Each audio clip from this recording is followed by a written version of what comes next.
Welcome back to my channel riding soul. और मैं निकल गया हूँ एक ऐसी जगह जो कि बहुत ही ज़्यादा अनएक्सप्लोर्ड है, लेस एक्सप्लोर्ड है मैं बोलूँगा। इस लोकेशन के बारे में मुझे भी अचानक से ही पता चला और मैं बहुत ज़्यादा एक्साइटेड था इस जगह को जाने के लिए, बिकॉज ये टोटली डिफरेंट लगती है ये जगह। सो देखते हैं ये जगह कैसी होती है। अभी बजे सुबह के 5 और मैं निकल गया हूँ। ठंड बहुत ज़्यादा है, हवा बहुत तेज़ चल रही है, बट स्टिल मज़ा आ रहा है क्योंकि इतनी अर्ली मॉर्निंग, पूरा रास्ता खाली है और बहुत ही ज़्यादा सुंदर लग रहा है यार ये शहर। सुबह सिटी लाइट में राइड करने का अलग ही मज़ा होता है। देखते हैं क्या होता है। ये ठंडी हवा के जो झोंके लग रहे हैं ना, ये काइंड ऑफ एक अलग ही चैलेंज दे रहे हैं, बट ठंड में राइड करने का भी एक अपना मजा होता है।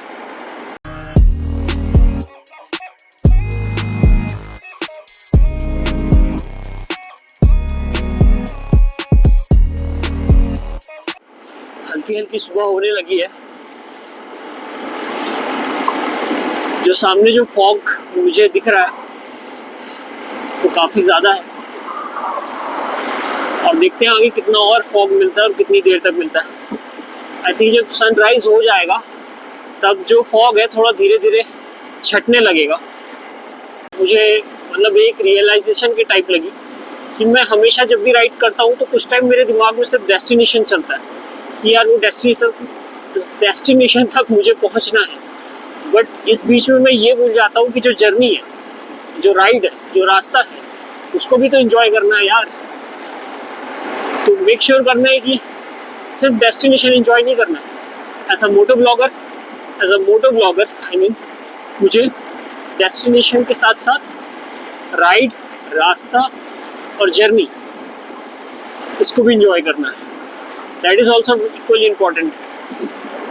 कई बार क्या होता है कि हम हेलमेट की वैल्यू को ना बहुत ज़्यादा अंडरमाइन कर देते हैं। बहुत बार ऐसा होता है कि अरे यार क्या ही हेलमेट पहनना। हेलमेट की वैल्यू तब समझ में आती है जब आप ऐसे मूवमेंट में राइड करते हो, जब आपको लगता है कि यार एकदम ठंडी ठंडी हवाएं चल रही है, बहुत ज़्यादा ठंड है बाहर। हेलमेट सिर्फ आपको एक्सीडेंट से नहीं बचाता, वो आपको बहुत सी बाहरी चीज़ों से भी बचाता है। ठंड से बचाता है, डस्ट से बचाता है, और बहुत सारे जो एकदम पार्टिकल्स होते हैं, डस्ट के थोड़े बड़े पार्टिकल की बात कर रहा हूँ मैं। कई बार हाईवे में क्रूज करो तो छोटे या फिर थोड़े बड़े साइज के पत्थर भी हवा में उड़ के टकराते हैं, तो ऐसी चीज़ों से भी वो आपके फेस को बचाता है। ऑब्वियसली आपके हेड को तो बचाता ही है। So I think helmet is very important. इसको हमें कभी भी मतलब अंडरमाइन नहीं करनी चाहिए। सो ये इम्पॉर्टेंट होता है, छोटी छोटी चीज़ें राइड करते टाइम। और दूसरी सबसे चीज़ इम्पॉर्टेंट होती है हाईवे में बड़े व्हीकल्स को, ट्रक्स को, कार्स को ओवरटेक करना। कई बार क्या होता है कि जब आप ट्रक्स को ओवरटेक करते हो तो बहुत सारे ब्लाइंड स्पॉट क्रिएट हो जाते हैं, जिस वजह से आपको सामने का दिखता नहीं है। सो उस मोमेंट में ये बहुत इम्पॉर्टेंट होता है कि आप प्रॉपरली पहले मेक श्योर हो जाए कि सामने से, अदर साइड से कोई गाड़ी नहीं आ रही है, एक प्रॉपर सेफ्टी डिस्टेंस मेंटेन करें, तो उसके बाद ही आप ओवरटेक करने का सोचें। जैसे कि ये मेरे सामने आपको ट्रक दिख रहा होगा, मैंने सबसे पहले देखा कि यार अदर साइड से कोई गाड़ी तो नहीं आ रही, पहले मेक श्योर किया, उसके बाद ही मैंने इस ट्रक को ओवरटेक किया। तो ये सारी छोटी छोटी चीज़ें होती है, बहुत इंपॉर्टेंट होती है, पर क्योंकि ये ही मायने रखता है कि यार आप कितना सेफली आप राइड कर पाओगे।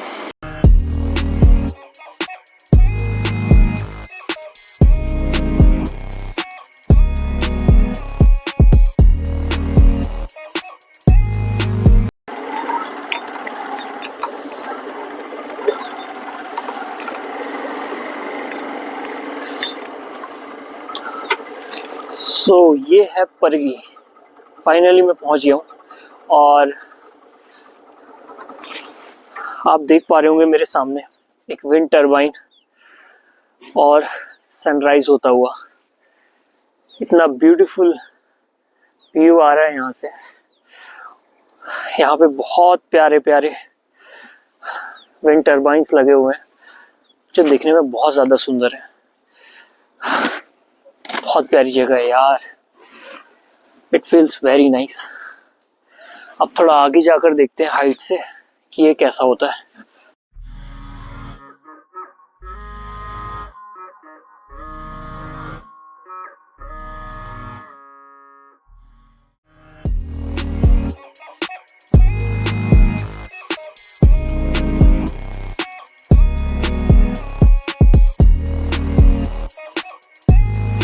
मेरे पीछे ये देख रहे हो ना, विंड टरबाइन, और ये जो व्यू है ये बहुत ही शानदार है। और जब मैं यहाँ का आने का प्लान कर रहा था ना, उस टाइम मुझे ये नहीं पता था कि ये व्यू कैसा होगा, यहाँ पे जगह कैसी है, रास्ता कैसा होगा।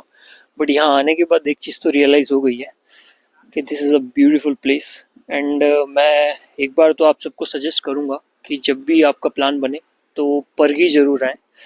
Pargi is the one of the best place which is the countryside of the city, and you should explore this at least once, because यहाँ पे ऑलमोस्ट मैंने देखा बहुत से लोग हैं जो कैंपिंग भी करते हैं रात में आकर, बट वो भी पॉसिबल नहीं। तो आप ये कर सकते हो कि सुबह अर्ली मॉर्निंग जल्दी निकल कर यहाँ पर आ सकते हो सनराइज देखने के लिए। सो मुझे तो बहुत अच्छा लग रहा है यहाँ पर।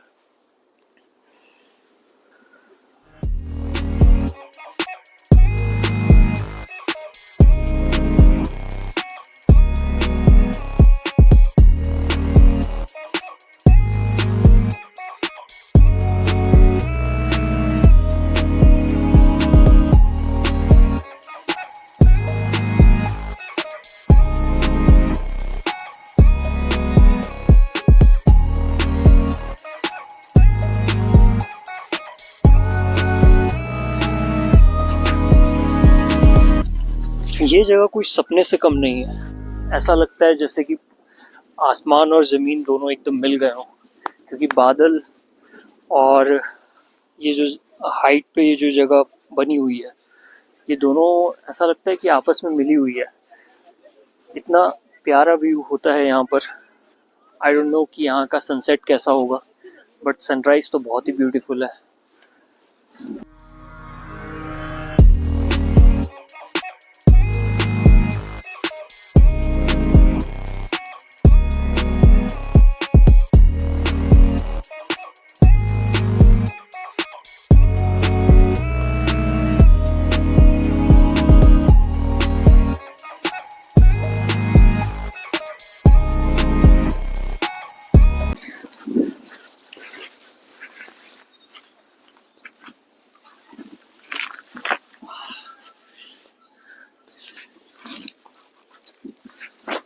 सो ये परगी जो जगह है ना, ये बहुत ही अनएक्सप्लोर्ड रही थी अब तक, but since last few weeks मैंने एक चीज़ नोटिस की कि परगी काफ़ी ज़्यादा सोशल मीडिया पे ट्रेंड कर रहा है, स्पेशली हैदराबाद के आसपास के जो कंटेंट क्रिएटर्स हैं, जो ब्लॉगर्स हैं, वो बहुत ज़्यादा इंटरेस्ट ले रहे हैं इस प्लेस को लेकर, बिकॉज ये प्लेस काफ़ी ज़्यादा मतलब अंडररेटेड काइंड ऑफ है। और आई गेस इसीलिए मुझे भी लगा कि यार इस प्लेस को एक्सप्लोर करना तो बनता है एक बार। हाँ ज़रूर, ये जगह ऐसी नहीं है कि आपको बहुत सारी मल्टीपल लोकेशंस मिल जाएगी अलग अलग तरह की दिखने वाली, बट ये जगह एक ऐसी जगह है जहाँ आप शांति से आकर, अकेले भी आकर बैठ सकते हैं, नेचर का मज़ा ले सकते हैं, सनराइज सनसेट ऐसे तरह के व्यूज़ यहाँ पे आप मज़े ले सकते हैं यहाँ पे। सो बेसिकली ये बहुत ज़्यादा शांत, ब्यूटीफुल और नेचरफुल जगह है जहाँ पे एक्सप्लोर करना तो बनता है एक बार।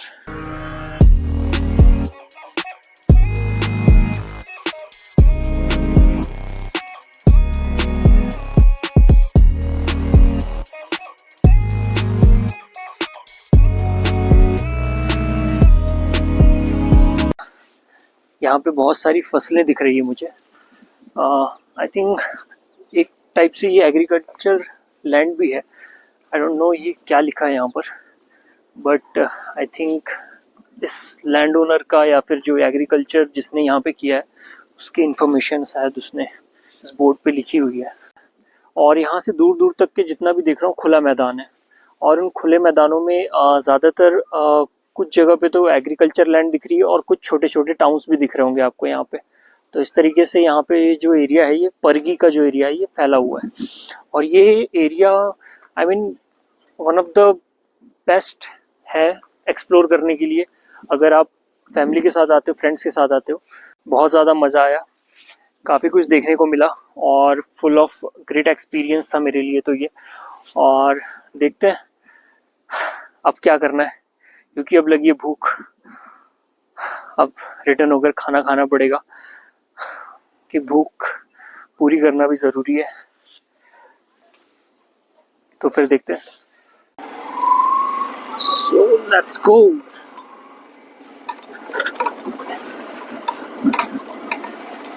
बहुत मज़ा आया यहाँ पर, लकी एक्सपीरियंस था, बट आए हैं तो जाना तो पड़ेगा वापस।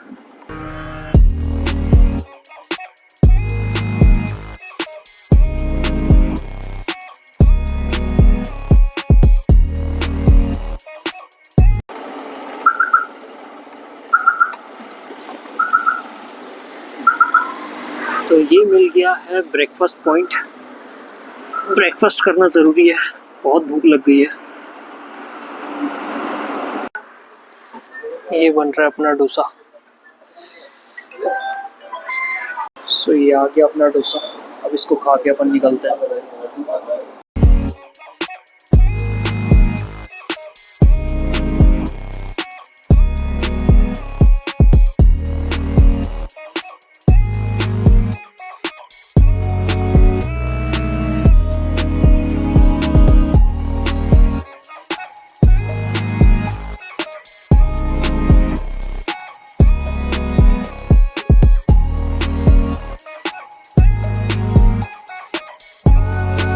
सो फाइनली मैं पहुंच गया हूँ। Thank you so much for watching this blog, और उम्मीद करता हूँ आपको ये पसंद आया होगा। Kindly subscribe, share with your friends, and मिलते हैं नेक्स्ट वीडियो में।